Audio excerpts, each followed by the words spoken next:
লাগে, রাস্তায় দাঁড়াতে গেলে শিক্ষা লাগে, শাসকের চোখে চোখ রেখে কথা বলতে গেলে শিক্ষা লাগে।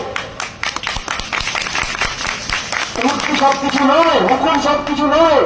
আপনার কাছে আদেশ আসতেই পারে, সেই আদেশ থেকে আপনাকে ফিল্টার করতে হবে কোনটা সত্য কোনটা মিথ্যা, সেটা আপনাকে বুঝতে হবে, সত্যের পাশে দাঁড়াতে হবে, এগুলো বুঝতে হবে।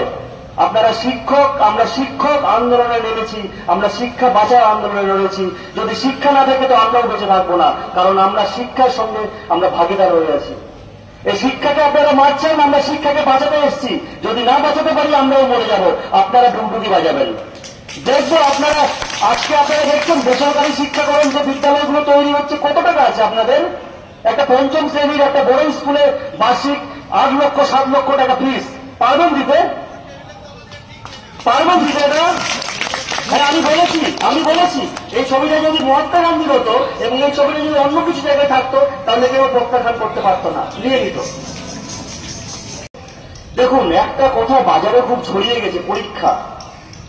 পরীক্ষা কেন দেব? এক পরীক্ষা কতবার পাশ করবো? পরীক্ষা দেওয়া মানে কি? পরীক্ষা দেওয়া মানে পাশ করি বা ফেল করি আমাদের অপমান করা, তাই নয় কি? পরীক্ষা কেন দেব? পরীক্ষা কারা দেবে? আমরা যদি পরীক্ষা দিই, আমরা যে সমস্ত ইলেকশন ডিউটি করে যে সমস্ত মন্ত্রীকে বানিয়েছি তাদের পরীক্ষায় বসতে হবে। আমরা যদি পরীক্ষা দিই তাহলে যে উচ্চ মাধ্যমিক মাধ্যমিক খাতাগুলো থেকে ফার্স্ট সেকেন্ড থার্ড যারা নির্বাচিত হয়েছে তাদের পরীক্ষা দিতে হবে। শুধু আমরা পরীক্ষা দেব? আমরা যদি পরীক্ষা দিই তাহলে যে বোধ একটু সিবিআই সেগ্রিগেশন করতে পারলো না, সাবমিশন করতে পারলো না, সেই সিবিআই কে পরীক্ষা দিতে হবে। আমরা একা পরীক্ষা দেব? আমরা যদি পরীক্ষা দিই তাহলে আরো কি তালিকা বলবো? সবাইকে পরীক্ষা দিতে হবে। আর একটা চ্যালেঞ্জ শুনে যাচ্ছি, এখানে আনটেন্টেড লেখা আছে যোগ্য।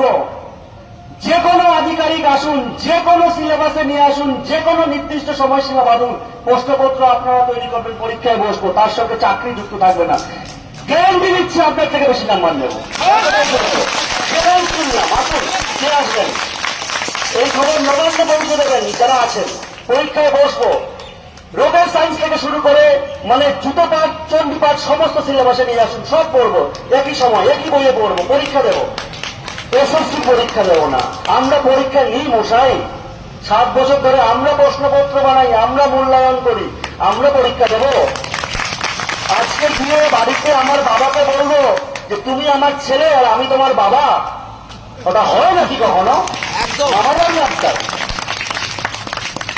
লজ্জা নেই? হয়তো হুকুম মানতে গিয়ে লজ্জাটাও চলে গেছে। আমি আমার বক্তব্যের প্রথমেই বলেছিলাম যে মহাপুরুষের কবিগুরু রবীন্দ্রনাথ ঠাকুরের পায়ের তলায় আসুন, পদাঙ্ক অনুসরণ করুন। তো যাই হোক, আশা করব, আশা না দিব্যি এই লড়াই আমরা জিতবো। সকলের বাড়িতে আমাদের ছোট ছোট সন্তান আছে, তাদের মুখের বৃদ্ধি খেয়ে এসেছি, এই লড়াই জিতবো। ঠিক আছে।